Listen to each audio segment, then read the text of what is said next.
Vamos a abrir nuestras Biblias en Romanos, capítulo 8. Romanos 8. Seguimos en nuestra serie de exposiciones de esta preciosa carta del apóstol Pablo a los romanos. Y hoy comenzamos a tratar este octavo capítulo. Ya estamos en la mitad de la carta, porque si ustedes revisan, tiene solo 16 capítulos, así que estamos en la mitad. Y antes de leer el texto tengo que hacer una confesión. Yo había preparado otro sermón, había tomado una sección un poco más amplia, pero en la medida que comencé a estudiar el texto me quedé pegado en un solo versículo, que es el versículo 1. Así que vamos a exponer el verso 1 de esta carta, de este capítulo, y vamos a ver cómo sale la cosa.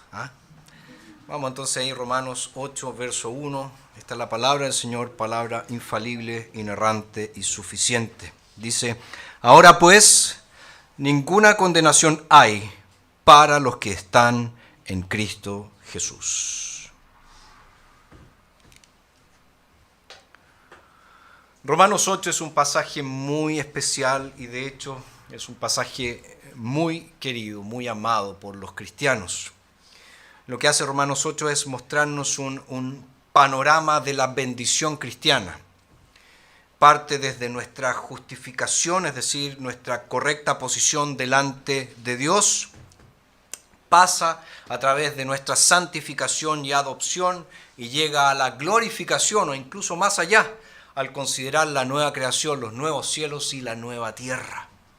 Entonces fíjense cómo a través de todo este panorama lo que hace Romanos 8 es algo muy precioso, porque levanta nuestras cabezas abatidas, nuestros corazones temerosos se consuelan, nuestras mentes que dudan se tranquilizan y se nos recuerdan las riquezas que son nuestras para siempre en Cristo Jesús. Ahora, una característica importante de este capítulo es que está saturado con menciones acerca del Espíritu Santo. De hecho, puede ser que te sorprenda que hasta ahora Pablo solo ha mencionado 2 veces al Espíritu Santo en la carta. En el capítulo 1, verso 4, y en el capítulo 5, verso 5. Ahora, ciertamente los capítulos 5 y 8 de Romanos tienen muchas conexiones, tanto lingüísticas como temáticas. Pero fíjense, hasta aquí Pablo ha mencionado al Espíritu Santo solo 2 veces. Ya les dije, en el capítulo 1 y en el capítulo 5. Pero de repente, cuando entramos a este capítulo 8, el Espíritu Santo es mencionado 20 veces. 20 veces. Bueno, lo que hace que este capítulo sea tan importante, tan impactante, es la forma en que la participación íntima de la persona y obra del Espíritu Santo en casi todos los aspectos posibles de nuestra salvación se expone aquí ante nuestros ojos y se aplica también directamente a nuestras vidas. Ahora, yo tengo la impresión de que muchos de nosotros, aunque seamos cristianos hace muchos años, tenemos una comprensión más clara de lo que la Biblia enseña acerca de la persona y obra del Padre, acerca de la persona y obra del Hijo, nuestro Señor y Salvador Jesucristo, pero en general tenemos una comprensión muy básica, muy elemental del papel del Espíritu Santo en nuestras vidas. Ahora, una posible explicación para esto es que tenemos la idea errónea de que solo los pentecostales, solo los carismáticos hablan del Espíritu Santo, los reformados no. Y tal vez los reformados se sienten un poco incómodos al pensar en el papel del Espíritu Santo en sus vidas, su obra en sus vidas, porque le han prestado muy poca atención en muchos sentidos al Espíritu Santo y a su ministerio. Sin embargo, muchos de nosotros también tenemos que confesar que luchamos con el pecado, que estamos tal vez agotados con la culpa, que nos invade muchas veces la duda, que somos más conscientes de nuestras propias debilidades que de los propósitos de Dios para nuestro bien y para su gloria. Y estamos en un nivel espiritual muy bajo, estamos tibios, estamos llenos de temor, estamos agobiados, en fin, estamos viviendo muy por debajo de nuestros privilegios como hijos e hijas de Dios. Y yo estoy convencido de que una de las razones más importantes de esta triste situación es que no conocemos profundamente la persona y obra del Espíritu Santo. Por eso mi oración, en la medida que recorramos este capítulo, en medida que avancemos, ¿verdad?, en el estudio de este capítulo, es que Dios trate con esta carencia nuestra. Que conozcamos más acerca de su Santo Espíritu, que conozcamos más acerca de la verdadera obra del Espíritu Santo en nuestras vidas. Y hoy entonces quiero compartir con ustedes el siguiente tema: ninguna condenación. Ninguna condenación. Y lo primero que vemos aquí es que no hay ninguna condenación para los que están en Cristo. No hay ninguna condenación para los que están en Cristo. Condenación. Es una palabra escalofriante, ¿no es verdad? Nos hace pensar en estar ante un tribunal. Estamos allí de pie delante del juez. Somos acusados. Se presentan las pruebas. Y fíjense que la Escritura dice que todos nosotros fuimos concebidos en pecado. Es decir, somos pecadores desde el vientre de nuestra madre. Pablo ya señaló, ya lo estudiamos, ya lo vimos en Romanos 3:23, porque todos pecaron y están excluidos, no alcanzan la gloria de Dios. Y esa es la condición de toda la humanidad. En Romanos 5 también lo vimos. Pablo explicó que independientemente de nuestro propio comportamiento pecaminoso, somos pecadores en Adán. Es decir, la culpa de la primera transgresión de Adán se cuenta a todos sus descendientes después de él. Y Jesús mismo lo expresó con las siguientes palabras: el que no cree ya está condenado. El que no cree ya está condenado. Entonces la condenación es la condición en la que vive naturalmente cada ser humano. Fíjate, la condenación es la condición natural de tus padres, de tus hijos, de tus vecinos, de tus amigos. Las mejores personas que conoces, los peores criminales con los que no te quieres topar, todos están ante el Tribunal de Justicia del Cielo condenados en sí mismos. No hay excepción. Por cuanto todos pecaron, están destituidos de la gloria de Dios. A menos entonces que Dios intervenga para salvarnos, pronto se va a pronunciar esta terrible sentencia y seremos condenados a las tinieblas de afuera, donde habrá llanto y crujir de dientes. Es decir, moraremos bajo la ira de Dios en la oscuridad para siempre. Ese es el estado natural de cada uno de nosotros según las Escrituras. Condenación. Condenación. Por eso las palabras con las que comienza este capítulo no pueden ser un eslogan trillado, son maravillosas. ¿No hay condenación? ¿De verdad no hay condenación?, uno se pregunta. ¿Cómo puede ser que alguien como yo, hijo de Adán, nacido pecador, culpable por quebrantar el pacto, culpable por herencia, culpable por naturaleza, culpable por instinto, culpable por palabra y obra, cómo puede ser que yo, el culpable, esté de pie delante del tribunal celestial y pueda escuchar estas palabras: ninguna condenación? ¡Qué maravilloso impacto deberían provocar estas palabras! No soy condenado. No soy condenado. Ahora, ¿cómo es posible? ¿Cómo es posible?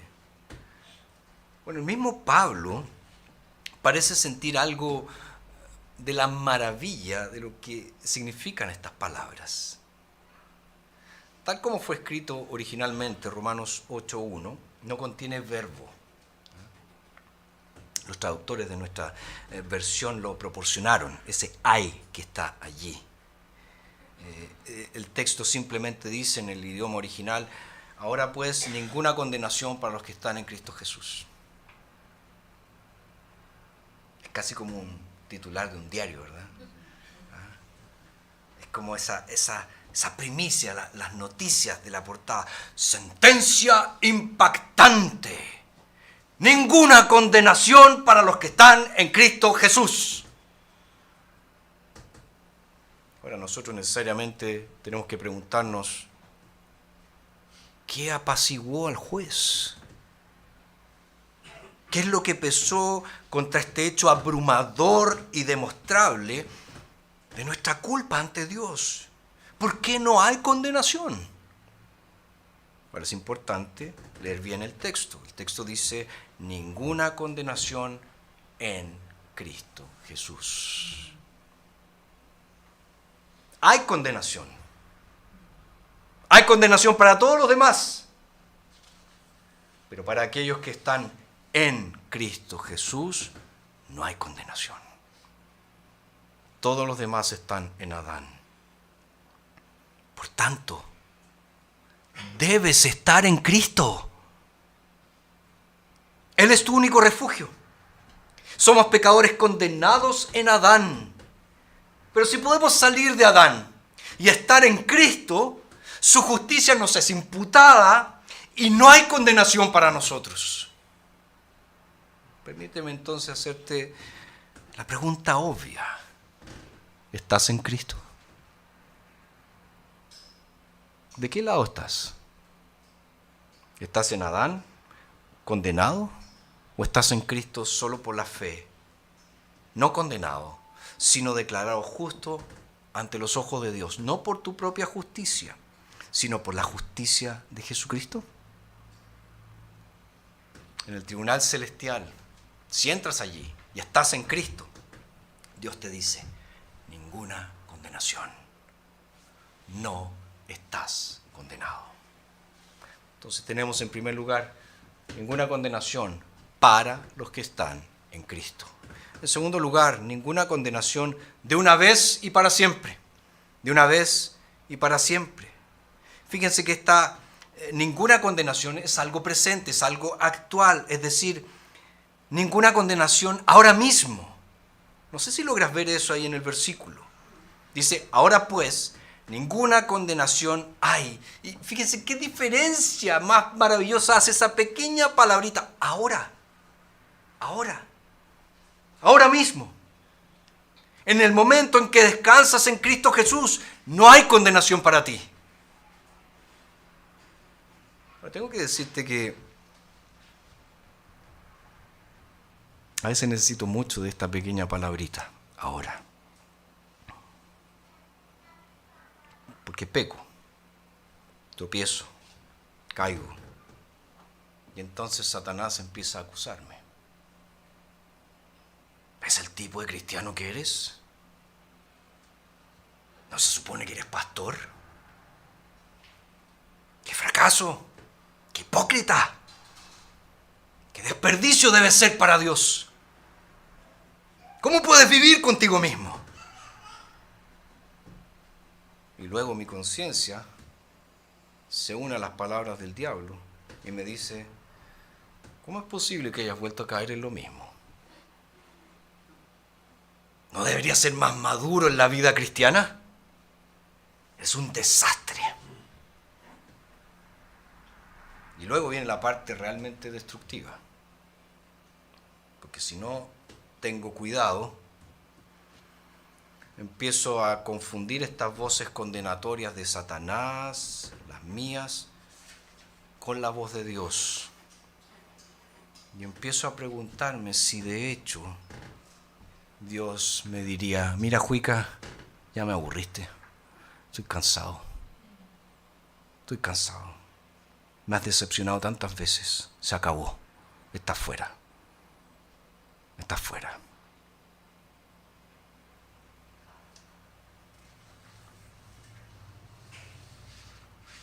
Bueno, déjame decirte, como le digo a mi propio corazón, que cuando pensamos así, hemos pasado por alto esa pequeña palabrita que está al inicio del versículo. Ahora, pues, ninguna condenación para los que están en Cristo Jesús. Ahora mismo, incluso ahora que has tropezado, incluso ahora en que los restos moribundos de tu pecado se han vuelto a la vida y están rugiendo por un momento y te han hecho caer. Incluso ahora que le has fallado a Dios, que has deshonrado su nombre. Incluso ahora ninguna condenación hay de parte de Él para ti. Las acusaciones del diablo, las reprensiones de tu conciencia, el juicio de los demás, nada de eso puede condenarte. Ni siquiera la santa ley de Dios te puede condenar, ley que has quebrantado. Por eso, hijo, hija de Dios en Cristo Jesús, ahora no hay nada que pueda condenarte a la vista de Dios. Nada, absolutamente nada. Ahora, ojo, eso no quiere decir que tu pecado no sea horrible. Debes arrepentirte inmediatamente si has pecado. Tampoco quiere decir que Dios no esté afligido, no esté indignado con tu pecado. Ni siquiera quiere decir que Dios no traerá, si es necesario, sobre ti su disciplina y su corrección para ayudarte a lidiar con el pecado. Simplemente quiere decir que en este momento las puertas del tribunal celestial están cerradas para ti para siempre. Nunca serás condenado. Nunca serás citado a comparecer ante Dios como el juez que te condena. La cuestión de la sentencia ya ha sido resuelta para siempre en la cruz. Jesús fue condenado por ti. Y si confías en Él, si descansas en Él, si pones tu fe en Él, nunca, nunca, jamás serás condenado. No hay condenación para ti ahora si crees en Cristo Jesús. Ninguna condenación para los que están en Cristo. Ninguna condenación de una vez y para siempre. Y en tercer lugar, ninguna condenación a pesar de la lucha con el pecado. Algo que necesitamos recordar también es que esta ninguna condenación es consistente con el conflicto que experimenta el verdadero creyente. Nosotros ya estudiamos el capítulo 7, donde Pablo, él describe, ¿verdad?, tomado prestadas las palabras de la Confesión de Fe de Westminster, una guerra continua e irreconciliable que arde en su corazón. Dice ahí en el verso 21 del capítulo 7, por lo tanto hallo esta ley, aunque quiero hacer el bien, el mal está presente en mí. Nosotros podemos identificarnos con la lucha de Pablo, ¿no es verdad? ¿No ha sido tu experiencia al tratar de seguir a Jesús esa misma? No importa cuán firme fue tu decisión, de repente, rápidamente, inmediatamente, el pecado parece cobrar vida y las motivaciones en competencia te mantienen en esclavitud a patrones y hábitos pecaminosos. Y nosotros vimos la semana pasada que Pablo en Romanos 7 se está describiendo a sí mismo. Es decir, él habla de su propia experiencia cristiana.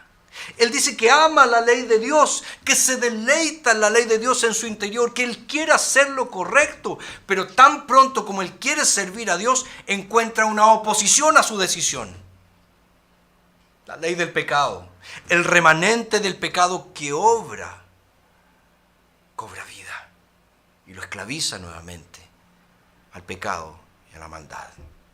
Y nosotros podemos incluso pensar en lo mucho que le costó a Pablo, en lo mucho que le dolió a Pablo, cuando expresa todo eso, cuando expresa su conflicto interior. Él dice, miserable de mí. Él se está denunciando a sí mismo. Esto pasa conmigo. Yo, el gran apóstol Pablo, lucho con el pecado. El pecado muchas veces me vence. Yo no hago el bien que quiero hacer. Hago el mal que no quiero. Miserable de mí. Y él anhela libertad, ¿verdad? Dice, ¿quién me librará de este cuerpo de muerte? Y tan pronto como salen esas palabras de su boca, tan pronto como sale ese clamor por libertad, hay solo una respuesta posible. Dice, doy gracias a Dios por medio de Jesucristo, Señor nuestro. Él puede salvarme. Él lo puede hacer. Ahí es donde descansa toda la confianza de Pablo. Y ahí es donde tiene que descansar también nuestra confianza. Sin embargo, y presta atención a esto porque es importante, a pesar de toda su confianza en Jesús, en la primera parte del versículo 25, doy gracias a Dios por medio de Jesucristo, Señor nuestro. De hecho, continúa la guerra espiritual en su interior. Y él concluye el versículo diciendo, así que yo mismo, con la mente, sirvo a la ley de Dios, pero con la carne a la ley del pecado. Fíjense, él está diciendo, el conflicto interno continúa. La lucha interna sigue. ¿Y luego qué viene? Romanos 8:1. Ahora pues, ninguna condenación hay. Fíjense, si alguna vez hemos necesitado una prueba de que las divisiones de capítulos en nuestras Biblias no son inspiradas, aquí tenemos una. La división aquí es completamente inútil. El pues, o por tanto, ¿verdad?, de Romanos 8:1, nos recuerda que esta ninguna condenación sigue la lógica del argumento anterior de Pablo, y en particular la lógica de Romanos 7:25, esa guerra interior, esa lucha que está allí.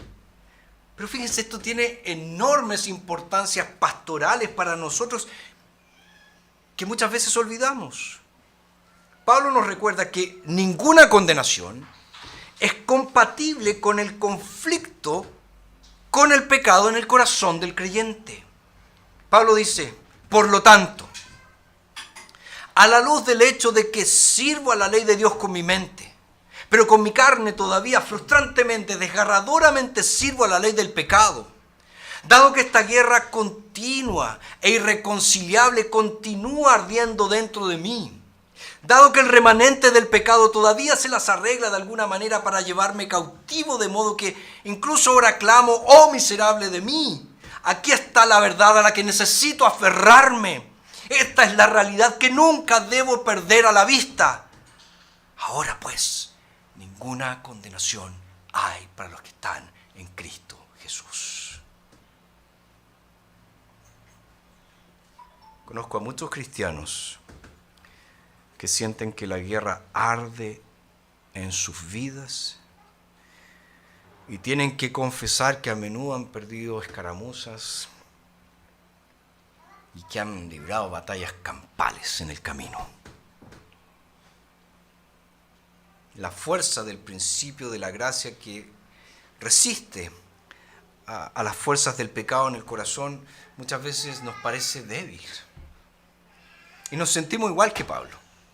Decimos, miserable de mí, miserable de mí. Y cuando nos sentimos así, es muy fácil olvidar Romanos 8:1, que es parte de Romanos 7:25. Y cuando olvidamos eso, ¿qué es lo que pensamos? Pensamos lo siguiente, si yo fuera un cristiano sano, no lucharía tanto con el pecado. Si yo fuera un verdadero cristiano, seguramente habría tranquilidad y paz en mi interior. Mi conciencia no me dolería tanto. Mi mente no experimentaría tanta vergüenza. Mis días estarían llenos de alegría, estarían llenos de victoria. Tiene que haber algo malo en mí que me hace luchar tan poderosamente. Seguramente hay un defecto en mí como cristiano. Si es que en realidad soy cristiano. Mi conciencia me acusa tanto. Debo estar fallando. Me debo haber perdido de algo. Debo estar ciego a alguna verdad vital. Porque lucho mucho con el pecado. Tal vez has pensado así alguna vez. Yo lo he hecho. Honestamente, tenemos toda la razón en pensar que algo se nos ha pasado si pensamos así.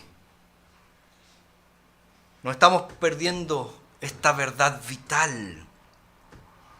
El conflicto interno y la conciencia avivada, la conciencia regenerada, la sensibilidad a la pecaminosidad, a la maldad, a la perversidad del pecado, el rechazo a nuestra rebelión, el dolor por las batallas perdidas.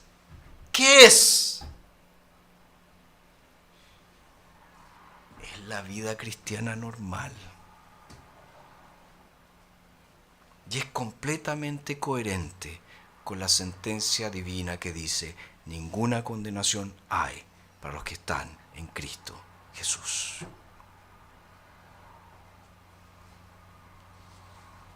Pablo dice en Gálatas 5:17, porque la carne desea lo que es contrario al espíritu, y el espíritu lo que es contrario a la carne. Ambos se oponen mutuamente para que no hagan lo que quisieren. Fíjese, hay un remanente de pecado que permanece dentro de nosotros, que está librando una guerra con el principio de la gracia. ¿Hasta cuándo?, se preguntarán. Bueno, hasta que la obra de la santificación esté completa y estemos con el Señor en la gloria. Hasta allí vamos a luchar. Hasta allí la batalla, el conflicto estará presente. Pero el hecho de que haya una guerra, ojo, escucha por favor, el hecho de que haya una guerra es una señal de que la gracia está obrando en mí. Cuando no hay guerra, cuando me da lo mismo, cuando creo que es para los otros, no tiene que ver conmigo. Esa es una señal de que puedes estar sentado aquí, pero la gracia de Dios nunca ha llegado a tu vida.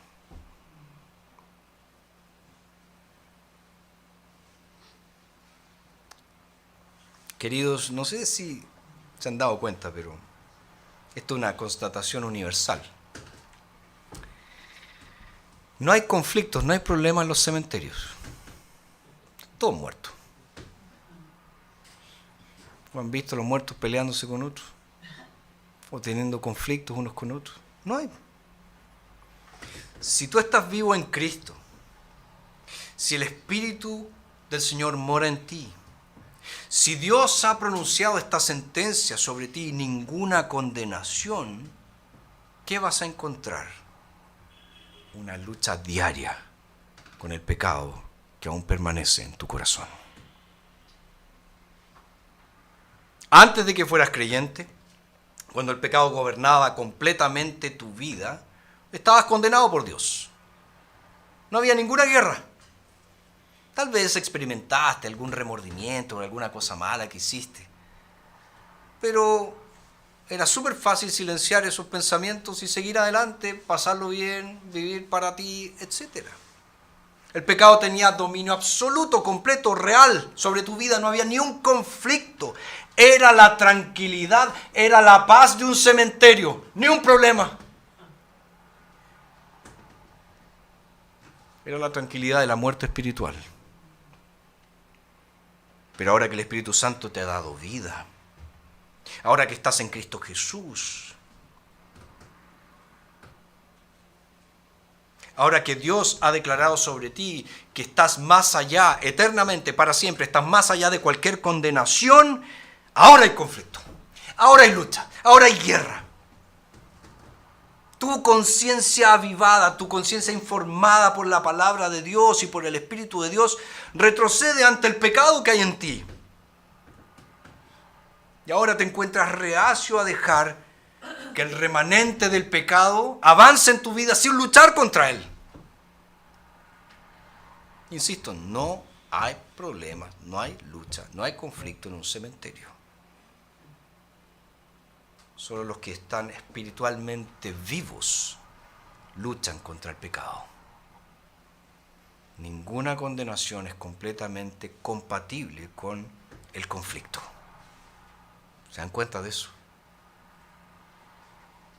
Entonces no mires dentro de ti y al ver tanto pecado concluyas que después de todo estás perdido y condenado.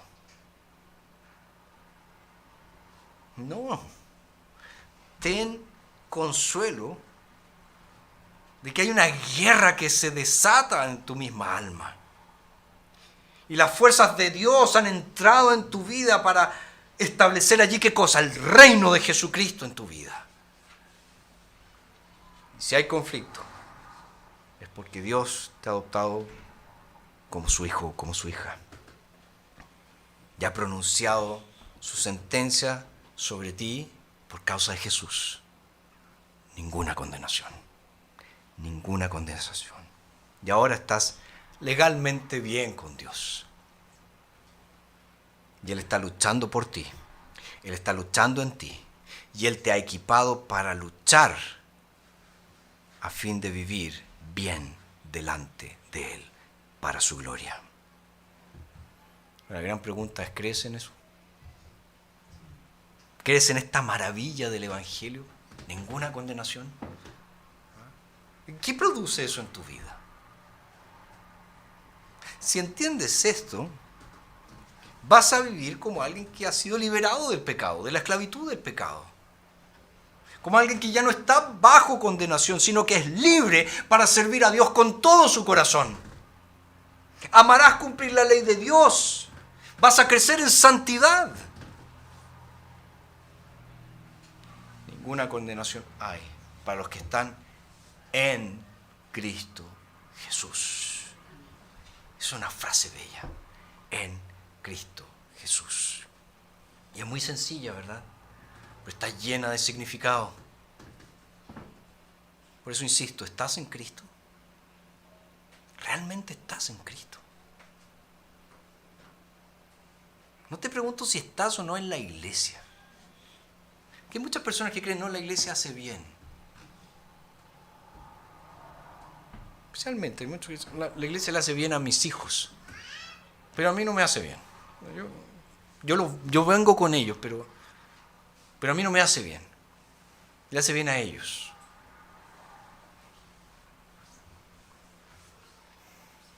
No te pregunto si la iglesia te hace bien o le hace bien a tus hijos.